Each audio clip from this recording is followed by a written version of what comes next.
చిత్తూరు ప్రభుత్వ ఆసుపత్రిని కార్పొరేట్ స్థాయిలో తీర్చిదిద్దుతామని చిత్తూరు ఎమ్మెల్యే గురజాల జగన్మోహన్ అన్నారు. ఆసుపత్రి ఆవరణలో శ్రీ సాయి కేఫ్ దుకాణాన్ని ఆయన ప్రారంభించారు. ఈ సందర్భంగా ఆయన మాట్లాడుతూ జిల్లా ప్రభుత్వ ఆసుపత్రిలో రోజుకు 100 మంది రోగులు, వారి బంధువులు, వీరితో పాటు వైద్యులు, జూనియర్ డాక్టర్లు వస్తూ ఉంటారని, వారి సౌకర్యార్థం తేనేరు దుకాణాన్ని ప్రారంభించినట్లు తెలిపారు. త్వరలోనే చిత్తూరు ప్రభుత్వ ఆసుపత్రిని కార్పొరేట్ స్థాయిలో తీర్చిదిద్దుతామన్నారు. ఈ కార్యక్రమంలో టీడీపీ మాజీ ఎమ్మెల్సీ దొరబాబు, మాజీ mayor Katari Hemalatha, deputy mayor Rajesh Kumar Reddy, Vasanth Kumar, Apollo ఆసుపత్రి ఇన్ఛార్జ్ నరేష్ కుమార్ రెడ్డి, ప్రభుత్వ ఆసుపత్రి సూపరింటెండెంట్ అరుణ్ కుమార్, సంధ్యారాణి, పలువురు టీడీపీ నాయకులు పాల్గొన్నారు.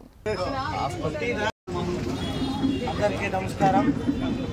ఈరోజు చిత్తూరు గవర్నమెంట్ హాస్పిటల్లో ఇక్కడ పనిచేస్తున్న జూనియర్ డాక్టర్లు కావచ్చు, అలాగే పేషెంట్స్ కావచ్చు, అనేక సందర్భాల్లో వచ్చినప్పుడు ఇక్కడ ఒక మంచి టీ కాఫీ షాప్ ఉంటే బాగుంటుంది అని వాళ్ళ కోరిక మేరకు ఇక్కడ పర్మిషన్ ఇవ్వడం జరిగింది.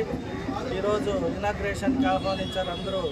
చిత్తూరు మేయర్ గారు, డిప్యూటీ మేయర్ గారు, మాజీ ఎమ్మెల్సీ గారు దొరబాబు అన్న గారు, ఎక్స్ మేయర్ హేమలత గారు, అలాగే టీడీపీకి సంబంధించిన అనేక మంది కార్పొరేటర్లు ఇక్కడికి వచ్చేసి ఓపెనింగ్ చేయడం జరిగింది.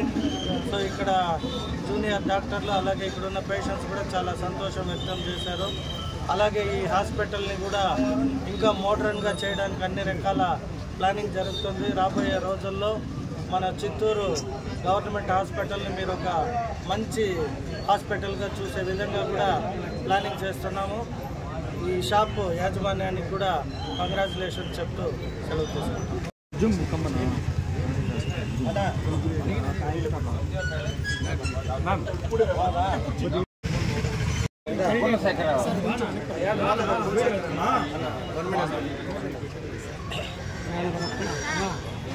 ఏమ్మా ఇస్తా ఉండదు.